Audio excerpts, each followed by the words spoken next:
Hey everyone, how you doing today? It's been some time since I've been on here. Been to Adepticon, also been to the Eastern Shore of Maryland, where all my home family is, and got some authentic Cajun cooking and East Coast cooking, mainly seafood.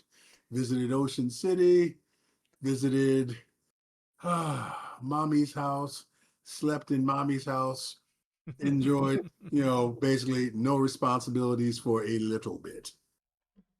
And was a pallbearer. Went to Adepticon, talked about my friend who had passed. We had a nice greeting together and just got over the con crud that I caught from Adepticon. And that was it for my exciting time out. Does that sound like a full couple weeks there, Alan? Oh man. Ah, having to do adult things sucks. Yeah. My week was not as eventful. Big news, we adopted a dog, which she will eventually pop up in here because this is where she normally likes to lay, but she thinks she's laying with the wife right now. Also, Okay. speaking of the wife, after we recorded the last episode a couple weeks ago, I started talking to the wife. Um, and we decided the thing is on my channel, I can only do 2 videos a week with all the other stuff I'm doing. Because when I do a video, I have to write a script, I have to get the clips, I have to record audio. It just ranks up. And I really want to have more uniqueness on my channel. So, after talking to my wife is now doing her own series on the channel Okay. called Kawaii Builds. And someone was like, "Oh, it sounds like it's going to be all cutesy." I'm like, actually, the whole stipulation is colorful. Um, so far, she's recorded and it's already up. Fluttershy from My Little Ponies, Rasuko from Agrasuko, which is a Japanese anime about a death metal singing red panda. Okay. Shigo and Jigglypuff are in the pipeline, and also she's going to be doing Penny Parker from Spider-Man because she's been playing Marvel Rivals a lot, and that's her Oh. main. Like, I don't know what the hell that she just said in there. Uh, okay, yes, you're. She's yelling at me because I forgot to say Gloomy Bear, which is a character she has tattooed to her. Gloomy Bear is interesting. It's a big pink bear from Japan, and you're thinking, oh, it's going to be really cute and it's all cuddly. No, it's a freaking bear. Like, it is cute and It is cuddly, a bear. yes, but then you see the fact that it has like 3-inch long claws on each of its hand and its mouth is dripping with blood. Like, it is. The whole idea is it is this cute, cuddly thing, but it's still an animal. So people forgive it for beating the crap out of everyone. Okay. But yes, so that's coming, and they will. My wife will also be taking over my lore videos. As much as I Ooh. love doing them, I have not been able to do them in about a year because the D&D builds, they're my main source of um, views on my channel. But I really did love doing the lore videos, and I wanted to do more than just 40K. Wife's taking it over. But we're going to do a lot of build videos first and get going with that. I was about to say something else, but now I can't remember what I was about to say. Oh, yeah. Um, it was funny because, and this is for us Warhammer players, for people who enjoy Warhammer Fantasy or Warhammer Age of Sigmar, Old World, whatever you want. I got a video coming up next week. By the time this episode comes out, it's already going to be on. Um, I decided to give everyone a clue about what the video was going to be, and I just said it's fantasy, and it's Slanesh's favorite F boy. And then Ooh. someone literally went, "Oh, you're doing Sigvald." I'm like, I love the fact that I just had to say F boy, and everyone automatically knows it's Sigvald. Yes, yes, as the flowers bloom underneath his feet. And Yes. it was a fun build also because I spent a lot of time insulting him. Yep. If everyone listening doesn't know, Sigvold is someone who started a war with the elven homeland because he felt that their hair was prettier than his, and Yes. lost said war because he had a bad bottle of wine that pissed him off and he had to go kill the winemaker. He didn't even finish the war. He left.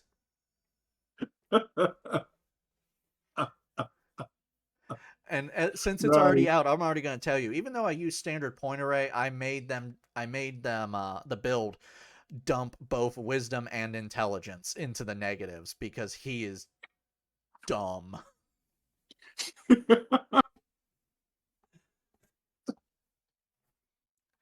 But yeah, Nice. so new stuff coming on my channel. I'm happy it's going well.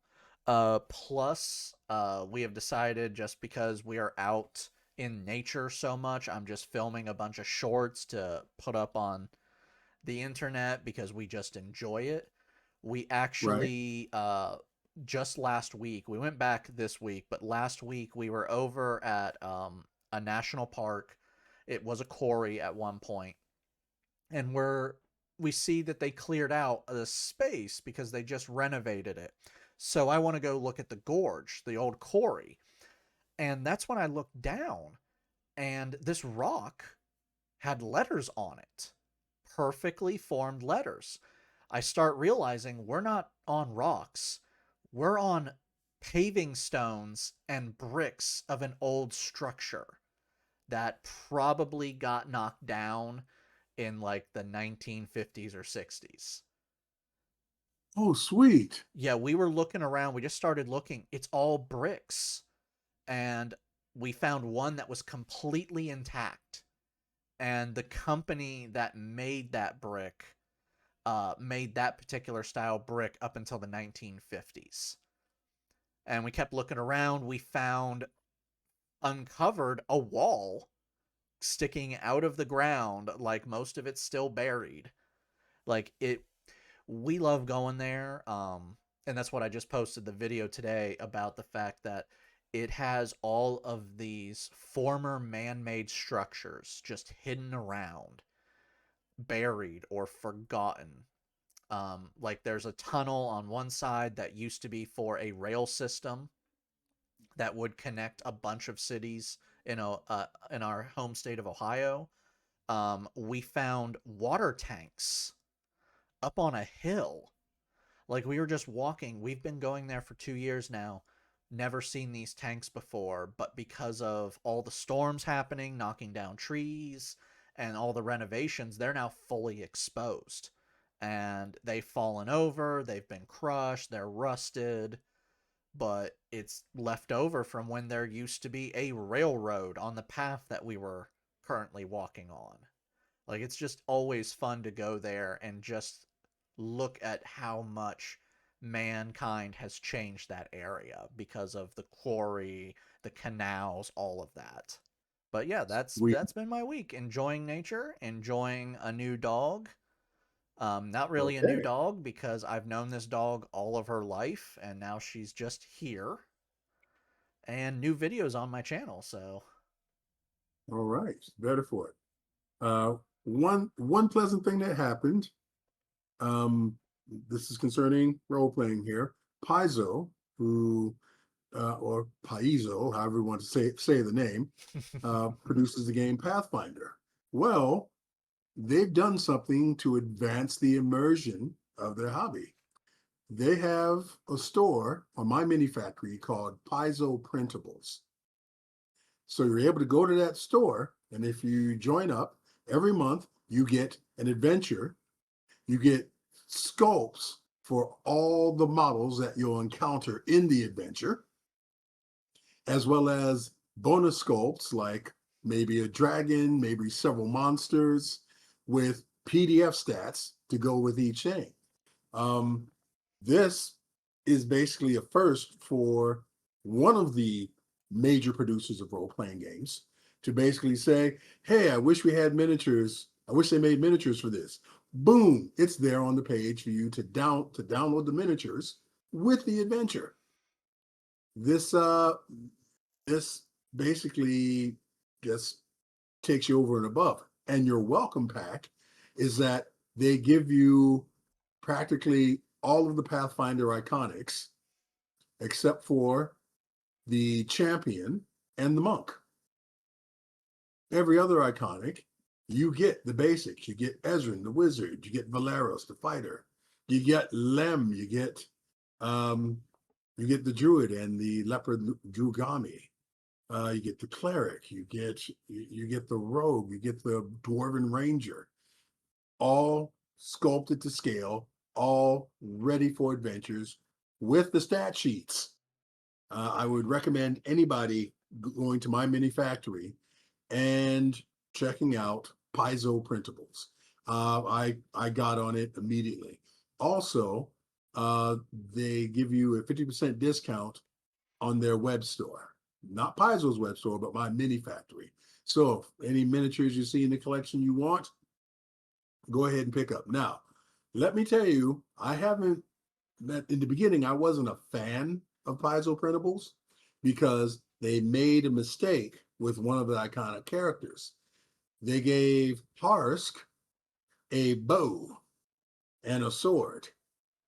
And it's like, that's not Harsk. Harsk has been in since 3rd edition D&D.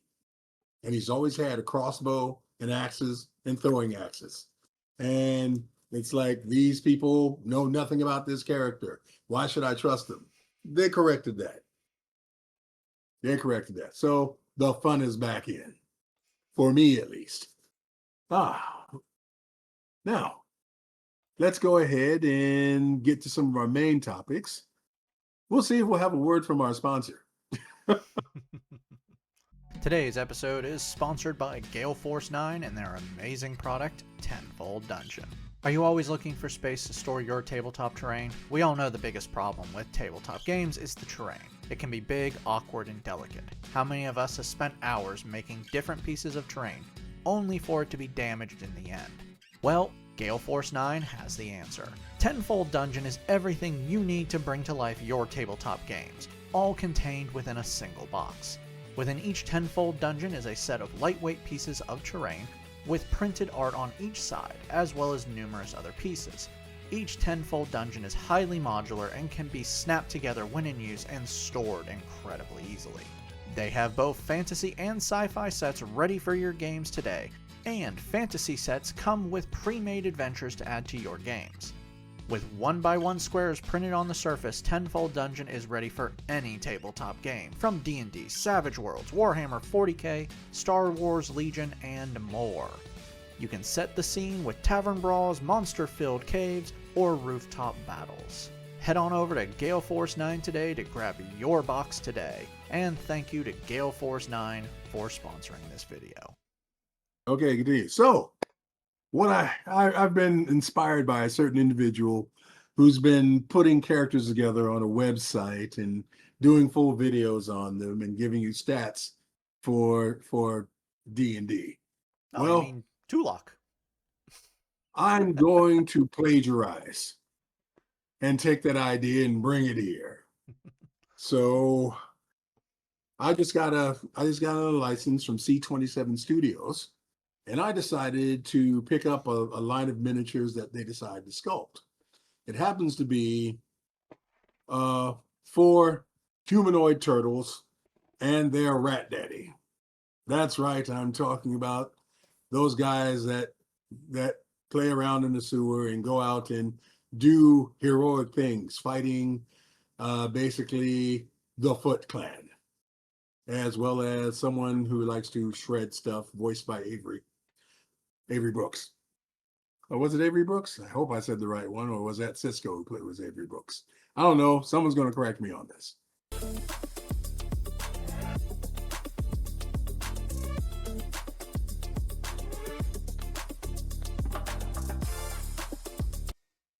So I'm going to introduce the first one I'm going to do. I got one for you today. So we're going to do Michelangelo Mikey or Mike. So I'm going to throw him up here on the screen, and I'm going to give you his stats. I used him using 3 Savage Worlds based books. One is a fan publication called Big Apple Sewer Samurai, where you can have mutant. Why does that That's make the me name of laugh the so source. hard? That is the name of the source book. Big Apple Sewer Samurai. You'll find it on TTRPG, and one of the things that Pinnacle Entertainment Group, who puts out Savage Worlds, does is that they give licensing out to fans to use their system to put together source books and materials, and they're very involved in it. So, Big Apple Sewer Samurai. If you want a mutant animal running around in the streets of the Big Apple, where everything is marked, well, that's where you go for that. The next book that I'm using is going to be Legend of Ghost Mountain. That is an official source book by Savage Worlds, Pinnacle Entertainment Group, and it brings together the Saturday morning or Sunday morning Karate Kick Theater. And they give you characters. You end up with the guys with the white beards. You end up with uh, several schools of martial arts fighting. You have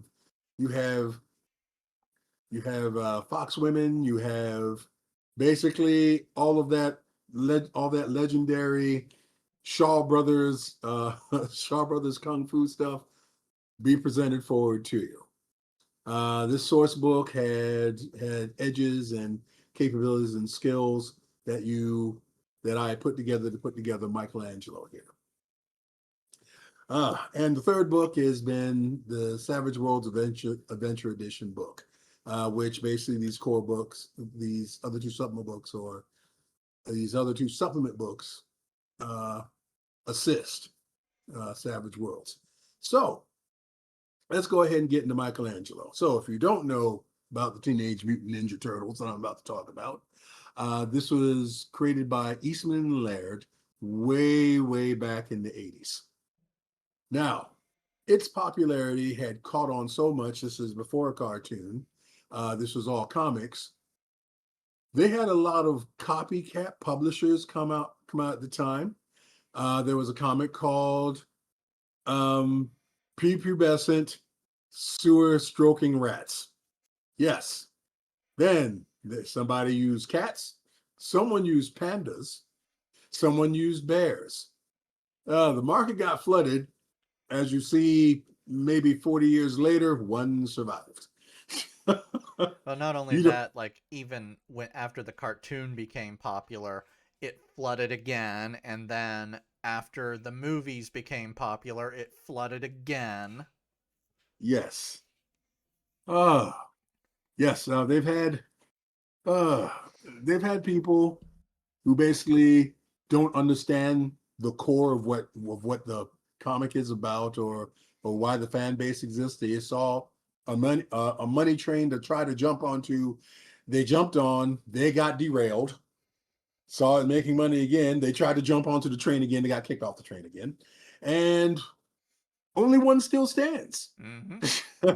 Not Samurai Pizza Cats. Oh, hey, hey, No. hey, hey, hey! Samurai Pizza Cats. I loved Samurai Pizza Cats. Well, you might have loved Samurai Pizza Cats. I'm going to say this. I preferred SWAT Cats. All right, now, and Okay, yeah, better than that's Street what I'm going to Sharks. leave this at. All right. So Eastman and Laird, back in the day when they produced, when the first issue of Teenage Mutant Ninja Turtles, the origin story was that this kid was walking across the street where a truck had crashed in front of him, and a radioactive rod came out, smacked this kid in the face, knocking his tank full of pets into the sewer. And later on, the kid was taken in by the organization that had done this, and he had learned how to use martial arts. Then basically his father was a boxer, and he started patrolling the streets of New York. Now, yes, Eastman and Laird put this comic out just like that. I wonder how That was many people are listening and going, wait, what's this other story going on here with the kid? I don't know. There might be something on the on Disney Plus about it. So might be. It was first on Netflix, then went to Disney Plus. Now, when those reptiles or turtles hit the sewer, there was a rat that was beneath them. Coincidence here, which this radioactive rod had also started affecting and mutated. So these guys started growing in size. The rat's intellect started increasing. The rat was smart before. He had several mutations because he had learned martial arts from his master and in the old country long, long ago. And he knew of the man who had basically slain his master. And he made it to New York, and he was able to survive here for a little bit. And basically he ended up with four young people to raise and all this. Now the movie has one of them screaming pizza. That didn't happen in the comic. The pizza came in for the colorful cartoon that came in so people could have a connection. You like pizza, they like pizza. Yeah, we got something in common. No, not really. But all four of these individuals had grown, learned their martial arts, and the rest is history. The writing at this time was spot on and fantastic. It had drama, it had protagonists, antagonists, beautiful story arcs, and here's the thing: its entire first run was in black and white. Its entire first one was in black and white. So, uh, the artwork by Eastman and Laird, who put this out, was basically sensational out of the gate. And at that time, outside of the cartoon, Palladium Games had put out a role playing game called Teenage Mutant Ninja Turtles and Other Strangeness. And they gave you the stats for the turtles. They gave you the stats for April. They gave you the stats for Casey. They gave you the stats for every villain written up in the book, including the Foot Clan, Shredder, Rocksteady, Bebop, other mutations, Casey Jones, the best character you'll ever see. Well, I decided, okay, I'm going to go ahead and I'm going to start writing stats for these turtles. And the reason I'm writing stats for these turtles is because C27 Studios has put out miniatures for them on on their site, and we're going to have them up on our Patreon page for you to grab up. And I'm going to have stats for them for Savage World. So let's get to work on Mike.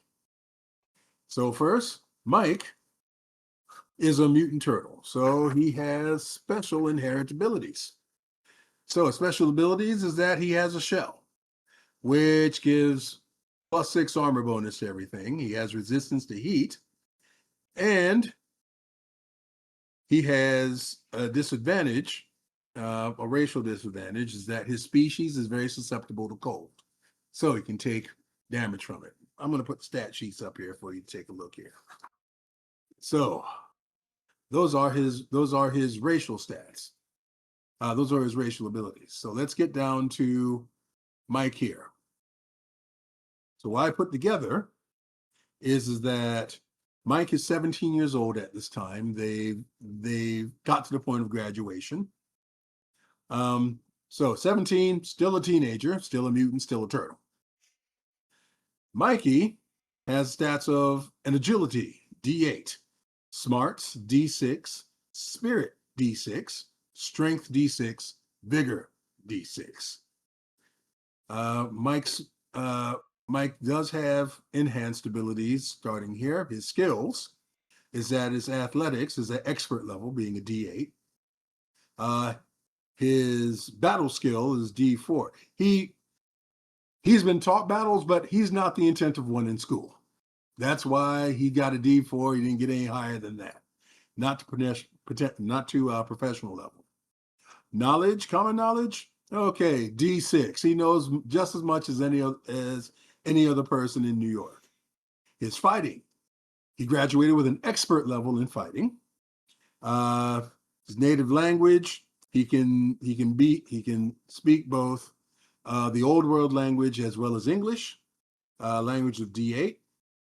His notice skill, not too high. Professional level performance, D6, notice D6, persuasion D6, stealth, expert level D8, survival D6, and taunting, professional level D6. Mikey's Mikey can't help himself sometimes. Now, Mikey has some disadvantages. Mikey has a big mouth, unable to keep secrets, and constantly gives away private information. Yes, Mikey will do that. Mikey is kind of clueless when it comes to things. That's major, so he's -1 to common knowledge and notice checks. And his other hindrance is that he's loyal to his friends, allies, and especially his family. He's the fun one. Edges for Mikey is that he's ambidextrous. So he ignores -2 penalties when making trait rolls with his offhand. He also has the edge of martial artist, in which he ignores unarmed defender rules, adds D4 damage die to fighting just hand to hand, and he has a +1 to hit.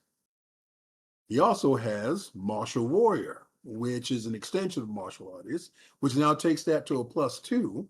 His damage increases to a D6. His hands are considered weapons.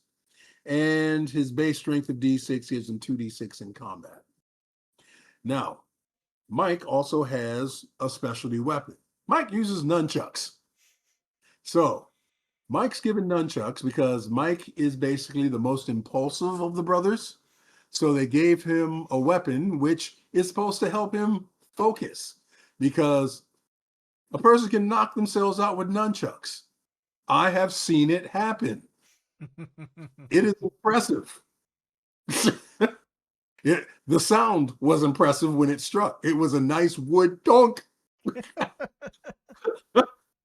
They asked if I wanted to try, and after seeing that, no. There was a guy who I knew who was skilled with nunchucks, who was able to do double hand with them.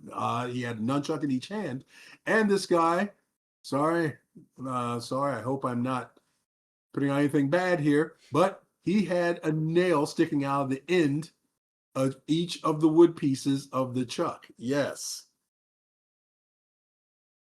Yeah. Well, that was him. It wasn't me. That was him. Questions were not asked, but side eyes were given. Yeah. Okay. Well, Michelangelo, or Mikey, is able to wield both of these nunchucks in each hand, giving him attacks with no penalties whenever he's using multiple actions to attack with both of these nunchucks. Now, he also has another edge called martial weapon. This is found in Big Apple Sewer Samurai. Let's make sure I got that correct. If I got that wrong, please forgive me. I did not mean it. Game Emperor, do not come down on me. All right. It's been a long time since I've seen this, so don't get mad. Okay, martial weapon came from Legend of Mountain. What martial weapon does is that it takes the base damage of your weapon, and for every level that you have in either martial artist or martial warrior, the damage goes up for the weapon. So the nunchuck, which started at a D6, went up to a D8 for martial artist, and when he got martial warrior, it went up to D10. So his martial art weapons, both of his chucks are +2 to hit, D6 plus D10 damage. And they're also usable for disarming opponents, as well as entangling opponents because you got two little flails there, and this guy's going with them. Mikey also has a particular piece of equipment, which I had to put in because the picture up has him riding it, a skateboard. On an athletics check, Mikey is able to increase his pace by 2 on the skateboard. If he gets a raise, he gets to increase his pace by 4. Now, if he's leaping over roofs and doing this, it's always going to be an athletics check for him when he's trying to do stunts. When he's trying to do stunts with the skateboard, he never uses a skateboard as a weapon because it's one of his favorite things. So the nunchucks are in the place they're supposed to be. Now, his brothers get on him for using that skateboard because they're trying to be stealthy. I don't know of many stealth skateboarders, but he's not one of them. So the impulsive guy, yeah, would end up in a little bit of trouble here. Now, Mike's stats, his derived stats, he has a 6 for pace, a 6 for parry, and he has a toughness of 11. 6 of that is armor. So feel free to use these stats of Mikey in any game. This stat sheet will be up on the Patreon for you to go ahead and download it at your convenience. If you want to contact me about Michelangelo, give me a call. Contact me through here. We're willing to talk to anybody about anything. But that is my nerdgasm for Savage Worlds today. Putting together Michelangelo, the Teenage Mutant Ninja Turtles. Next week, we're going to have Donatello. And I'm going to try to have 2 ready for you, and possibly won't take this long to explain them. We've already gone through the turtle stats, so we're going to try and do Donatello and Raphael. That's it for me. All right. Well, I have something to talk about. So, before I talk about this, I have it ready to go. When we started this channel, even though I am technically the D&D guru as I help people build characters and answer questions and all that, I decided I would not talk about D&D too much. The reason being is because Wizards of the Coast don't need my help. Like, Oh. Everyone knows what D&D is. I would still talk about it, but I wouldn't talk about it that much. I wanted to be more of the generalist. That being said, in the past couple weeks, things have come out for D&D. And it has awakened my horror nerd. The first big thing. I'm going to go over a lot of different stuff. I'm not going to try to go into a lot of details because there's so much stuff here. We mentioned it earlier on in the series that Ravenloft is coming. And there was a very real chance Cthulhu was in the book. Cthulhu is in the book. His stats have dropped. He is like, I have them. They were accidentally. It wasn't really like, oh God, what have we done? It was part of the what is it? Who are they? The Beatles and Grimm, Matthew Lillard's company, showcased their special edition of Ravenloft Horrors Within. Yeah, Cthulhu's stat block was visible. He's a CR 25. Yeah. I was expecting a lot more, but that being said, never trust CRs. Cobalt Press created a monster that was a CR 23. Well, guess what? When it dies, it goes nuclear. How is that a CR 23? The CR is just dealing with the base level stuff. That does not mean crud when it comes to that. Like, I'm looking at it right now. He has a 29 in strength and a 28 in intelligence. He warps reality around him, that if you are within 10 feet, every round you take 7 bludgeoning damage as the environment warps and attacks you. Like, he can teleport. Yes. It goes all over the place. But guess what? They've also announced a couple other Dark Lords. There's going to be, in this book, is 17 Dark Lord stat blocks. 17. We already know Strahd. But Yes. we then see a couple others they've revealed, other than Cthulhu. They've only revealed 4. We have Aslan Rex. Now, if you are a D&D fan and not a 40K fan, 5th edition fan, Aslan Right. Rex was the Wizard King. In the books, him and Strahd caused so much problems. But in 5th edition, they advanced the Ravenloft timeline. Aslan disappeared. And when I say that, I mean it's literally a plot point. Something happened. He's been trying to get out of the Dark Realms. Yeah, effectively his homeland, I can't remember what it's called, is being pulled back into the mist. Aslan is back. They also advanced the timeline for another Dark Lord that got kicked out of the Dark Domains because he was boring to the Dark Lords. Well, guess what? Lord Soth is back. Lord Soth from Dragonlance? There's even going to be, Oh, there are wow. also 17 one-shot adventures, and one of them is called Shadows of Scythicus. They also released a new image of Lord Soft, and he's taken off his helmet. He is ugly underneath of it. Soth and Aslan, they were pushed out of Ravenloft. Aslan because he's an idiot and accidentally did something. Soth because he was boring to the Dark Lords.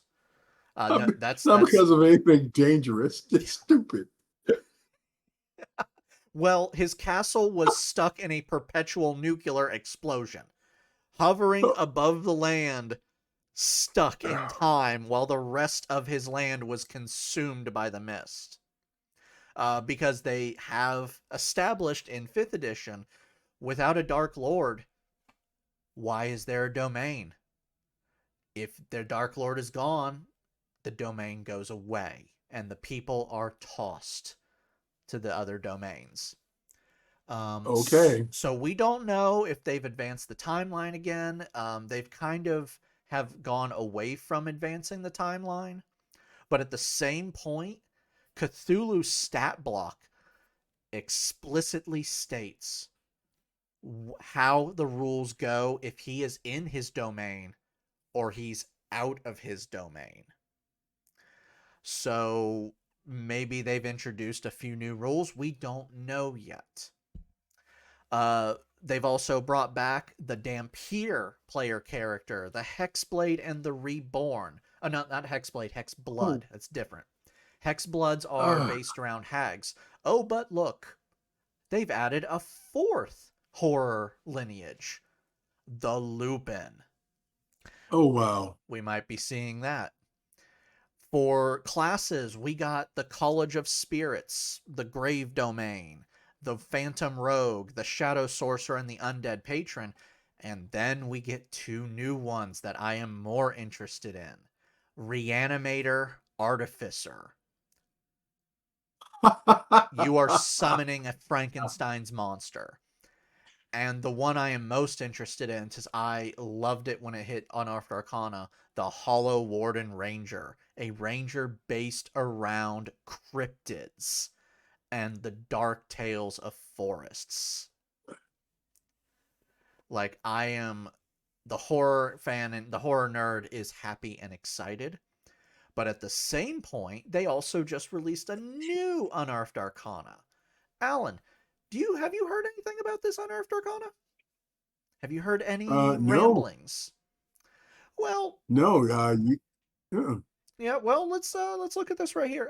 We have new subclasses, of course. The Pestilence Cleric. They're trying to once more do the Titan Druid, but instead of dinosaurs, it's literal titans. In D&D, Titan is a classification of monster. These are destroyers. We're talking about the Tarrasque and the Kraken. We also have the Hell Knight Fighter, and oh, finally, a demonic sorcerer. I've been saying this was needed for a while. Yeah, pretty standard. Oh, wait, what's this? There's new rules in the back? Path Seriously. of the Lich. This is rules to allow players to become liches or death knights. Wow. I'm Death looking at it Knights. right now, so I will go over this a little bit. I just want to talk about it because it's interesting. So it's all feat based.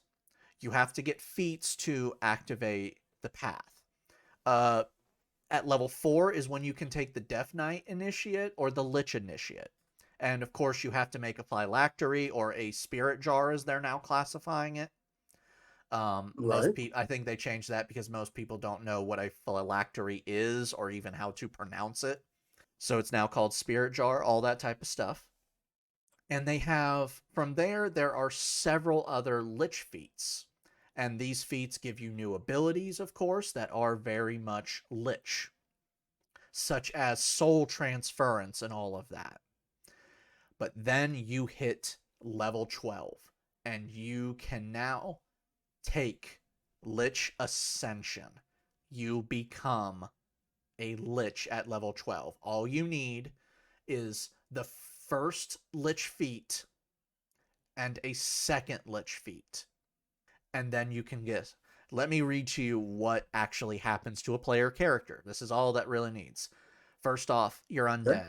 undead. You have resistance to necrotic and poison damage. You don't gain exhaustion levels from dehydration, malnourishment, or suffocation. You Okay. get the fear spell and a bunch of stuff added onto that. Rejuvenation. You can't die unless your spirit jar is destroyed. If you die, 1 to 10 days, 1d10 days, you get back up. They have This is after really, Spirit Chart. huh? If your spirit This is jar post. is still around, you get 1d10 days before you get back up. Oh wow. It's an annoyance. I love it. Yeah. But for like the Death Knight, you get Hellfire orbs once you hit level 20. Like this is an interesting game mechanic to add in. Um, Especially someone pointed it out. So to become a lich, you need to have spell casting. Duh. Okay. Yeah, Eldritch Knight Fighter. You know, the class that get more ability score improvements, therefore can get more feats, can Right. qualify for the Lich Initiate feat. You can literally, like, level 4, you get the Lich Initiate. Level 6, oh, wait, you get another one. Level 8, oh, you get another one. Level 12, you're now a Lich. Oh, level 14, you can get another one. Like the fight, um, an Eldritch Knight fighter and a Arcane Trickster Rogue can literally stack all of these feats. Like it's That very interesting that they've added this in. I just want to see the character development of the person going of the character going through this process. Mhm. Oh, and I'm the also Death Knight, thinking the about, only thing you need for Death Knight is the weapon mastery feature. That's that's it. yep. That means rogues can also be Death Knights because rogues get weapon mastery. It's not just paladins, barbarians, fighters, and rangers. But yeah, Okay. they threw this in like everyone was reading all of the subclasses. Like, oh, this is cool. And then all of a sudden it's like, wait, what is this down here? And then everyone's like, oh my god, they're play testing how to be Death Knights and Liches. I can feel the excitement. Uh-huh. Like it is like I love the fact hello, Sasha. She has decided to show herself. I love like the plague doctor cleric and all of that, but then the fact that they just threw this in going, yeah, be a lich. Come over here. Come over Hi, Sasha. here. Like she has to be in the most annoying spot to get pets. Oh, But hey, I am you do your job, Aaron. but I am Pet that always puppy. been the DM that is very much you do you for your character. I do not like I tell them I'm like you want to be a hero, well, you have to be a hero. I am not going to make a campaign where you're a hero. You have to earn that title. If you want to Okay. be a villain, you have to earn being a villain. I will give people opportunities all the time to prove themselves to be heroes, to prove themselves to be villains. And with this Unearthed Arcana, I very much like it. Like I'm not like someone who's like, okay, yeah, the pestilence cleric, that might not actually be a villain per se. Just might be Right. someone like let's face it, if you're a 40K fan, you should admit that while the chaos gods are evil, they do have a positive side to them.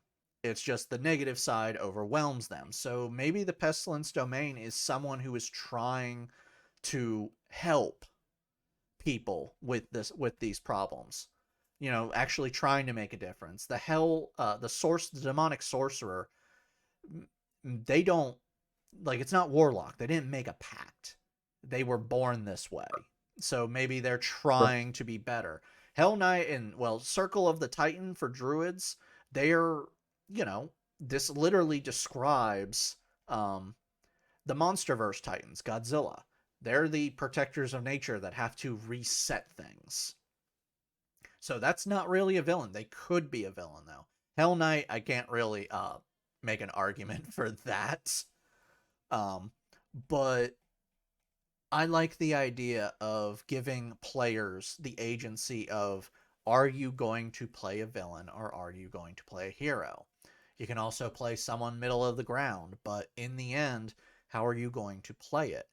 So for both with this Unearthed Arcana and Ravenloft hitting in such a short period of time, for me, this is all so great. I especially love Ravenloft's my favorite campaign setting because it really does challenge the idea of, you know, not everyone is a good person. Not everyone who is born in tragedy is going to live in tragedy. That type of stuff. Um, if you know the domains, they suck. They are one of the worst places in the multiverse to go to because it is based around suffering. When I say that, it's literally a place to make people suffer because for some odd reason the dark powers like it, or maybe they're feeding off of it. Yeah. We don't know. So having characters that either embrace that or fight against that and have it be a player choice and not, this is the campaign, this is what I want you guys to do. No, go for it. Like, I love all of this. I cannot wait. Um, that being said, I am still like, the fact that they are now having liches and death knights be a possibility as a playtest. Um, they haven't confirmed if this is going into any book yet. Um, I love that, but I still, every time an Unearthed Arcana comes out, I want to see a new class, not a new subclass. No new classes in this. We've only gotten one new class in Unearthed Arcana. That was the Scion, which I hope that makes it. Um, but I love seeing um all of this give not only player agency, like I said, but new stuff that we can play with. And I already got people Right. on my channel going, dude, have you seen the new Unearthed Arcana? Or are you going to make something with it? I'm like, maybe. I haven't decided yet. I have used Unearthed uh, Arcana on my videos. Mewtwo was a Scion, but most of the right. time I just use Cool. the books. But so this whole couple weeks, I have just been like looking at all the horror stuff, looking at all the villain stuff coming out, and I've really been enjoying it. And back to Ravenloft, you mentioned something earlier that Piezo is doing. Piezo, whatever. Uh, no one knows how to pronounce their name. One day we will learn the name. Then the earth will be destroyed. But Ah, Wizards of the Coast has announced something. So they are once more sponsoring an actual play, a D&D campaign, and it will be starting with Ravenloft. They got a bunch of actual play players and a couple players from Baldur's Gate. The voice actors who actually do nice. play. I can't remember who. I'm bad at names. Uh, but so it's going to start in Ravenloft. The big deal, though, it's coming out very soon, like I believe in the next week or two. Ravenloft doesn't happen till June. So everyone is excited. We get to see this new stuff. Well, we get the new stuff as well. At the end of every episode, they will be attaching things that you can then go to D&D Beyond and gain access to small little things. And when I say that, I mean you'll get access to an adventure that relates to the story that's happening so far, and you get access to brand new monsters. Basically low level. They're not going to give you any of the Dark Lord stat blocks, but you might get the new Strahd zombies that are going to be, because they have revealed Strahd is getting his special undead soldiers. He's always been different with his undead. They're Right. back in. They are going to be up for people to actually use in their games. Um, and this is a very interesting way. Whenever Wizards of the Coast sponsors a uh, D&D campaign for YouTube or podcast, whatever, it's always to promote their stuff. This is the Right. first time that they're going, we're not only going to promote the new book, we're going to be offering digital releases for the people who watch. So it's going to be Sweet. called the Dungeon Masters. Like I said, I think it actually happens next week. Like I think we're like only a few days away. So it's probably up by now if you're watching this. Um, but yeah, so the fact that you can now go on, watch this, go, oh, so this is how the new Grave Cleric or the redo of the Grave Cleric is going to be like. Oh, we get to see the Reanimator in actual use. Oh, wow, we get to see, oh yeah, the first monster that's going to be up for grabs for people if to watch the stream or the show is going to be the Zombie Clot, a massive rat king of zombies that have stuck and merged together into a giant ball of horror. Oh, wow. They've already said that's going to be there. It's going to be up for grabs and anyone can have it. But yeah, so they're going to be doing all this stuff and then offering people the chance to use this stuff in the games before the book comes out, because the book doesn't come out till June. Um, and of course I have it set on my calendar. I need to see. I'm now curious. June 16th is the official Ravenloft date. Whoa, that's right before Origins. That's week of Origins. Whoa, okay. Like, okay, Origins is gonna be fun. Not enough time to put together adventure, but No. ah, Oh yeah, and I shared a photo to you, Mr. Blunt. Uh, I saw that. Oh, Cthulhu's getting a wow. mini. Yeah. It is not what I And expected, but I love it. But it really just breaks the mold of what you think Cthulhu will look like. They've done a lot of good stuff from what I have seen. But yeah, they got all this stuff is coming out, and dear God, does it look cool. I'm looking I at think that everything. sounds Oh yeah, bastions which were added into D&D in this edition. Oh, Ravenloft gives you 8 more types of bastions to add, bastion rooms to add to your bastion. I do not know what the hell is going to happen with those. I am very interested though. Eberron did the exact same thing. They added, because they said, "Hey, why does your bastion have to be a building? In Eberron, things move. So you can have an airship bastion. They gave you new rooms for an airship bastion. Like there's so much stuff in here. 17 Dark Lords are going to be stat blocked. 68 creatures get stat blocks. 8 new bastions.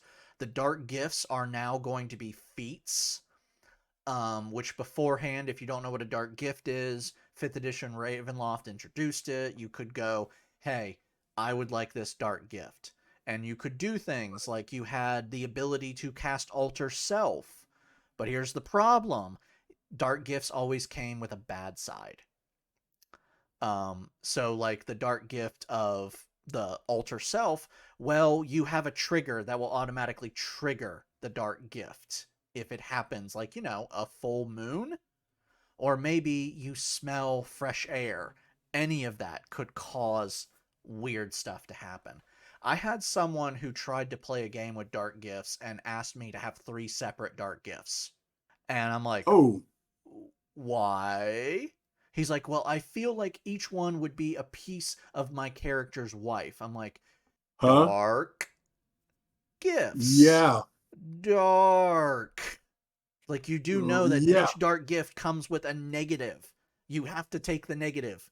I'll have 3 negatives to you. Yeah, you'll have these 3 abilities. You give me 3 chances to mess with you, though. Oh, wow. He wanted the living shadow. I'm like, you did read that part where the living shadow literally has its own mind and can do whatever it wants. He wanted symbiote. I'm like, it has Okay. personality, dude. Okay. Wanted a symbiote. Nice. Oh, wow. Yeah, but it's just, Oh, I am so looking forward. Like, I love the fact that Eberron got a book, because I've said it before, I don't like high fantasy. It's just not my thing. I like arcane punk and steampunk fantasy with a difference. see, That's Eberron is one of my favorite fantasy settings. exactly it is. I love all the stuff it adds in. It's not one of my favorites. Spelljammers and Ravenloft are my favorites, but dear gods, do I use a lot of Eberron in my Spelljammers because they're cool. The airships are cooler than the Spelljammers are. The Spelljammers are just ships with a chair. It will. Each Spelljammer ship has a pissed off elemental in it. When I get out of here, I'm gonna hurt everybody. At some How long point is in it? my D&D campaign that I'm now putting up on YouTube, we've recorded the first 4.5 hours. I gotta Sweet. see what I can do with that. We're gonna keep going. I haven't edited it yet because I'm like, okay, I gotta work on some stuff first. But eventually, it's going to be. We're gonna get to a point where I get to look at I get to look at the players and go, okay, it's time. Where's your ship? You guys now have to choose a crew to go with, or maybe figure out a way you get your own ship. Like, go Mm-hmm. for it. So I am Yes. excited for that, just because I've created all these very different ships that they could go on, or they could Right. steal something. I also really want to do a Ravenloft campaign, and I would love to record it, because I've talked to people about this. I want to start it at level 0. I want the Oh, players to start as normal people and then okay. throw them into hell. And then literally once they hit level 1, that's not only where they choose their class, that's where they choose their lineage. Like, did you get bit by a werewolf? Whoa, now you have this. Did you die but you didn't stay dead? Are you now a animated scarecrow?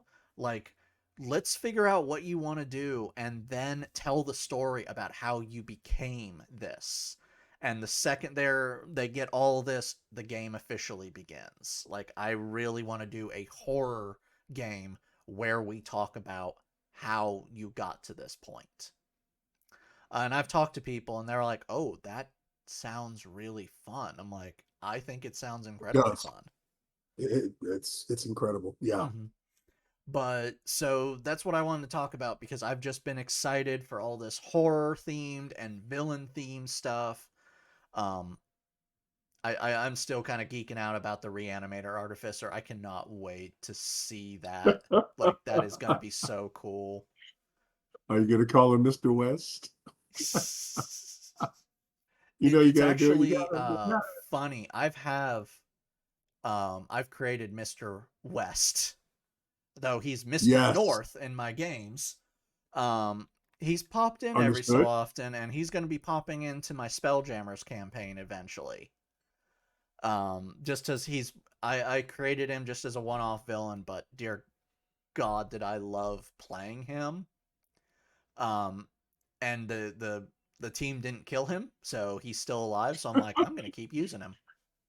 Oh, team gonna kill him. Okay.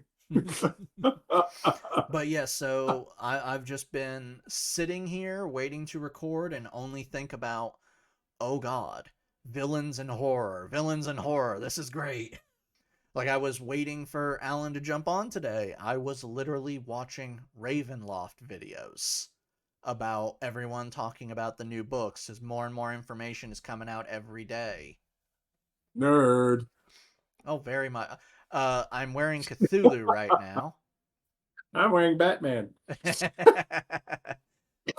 I've got turtles behind me. My my insults mean nothing. But yeah, They mean absolutely that's it for nothing. me. Want to do a little All geeking out right, about that. cool. All right. I would like to announce on April 15th, Lou Zacci had passed away. He's responsible for the invention of the D100, as as well as he produced a couple of Star Trek minis. That's Zacci, Zocchi. Uh, he was in his 90s, but he's one of those foundational beginners of this RPG hobby that gave us possibilities. So thank you, Mr. Zacci. Uh, I hope you wasn't tired when you left us, but thank you for leaving something with us. And Adepticon, that was overwhelming. I need 4 hours to talk about Adepticon, so I'm not doing that. But it was fun. It was fun. Met old friends. James Wapple gives out the best hugs, assault hugs, if we could call them that. And it was great. It was great seeing the friends again. So my promise to you is that I'm going to have two more mutated reptiles ready for you next show,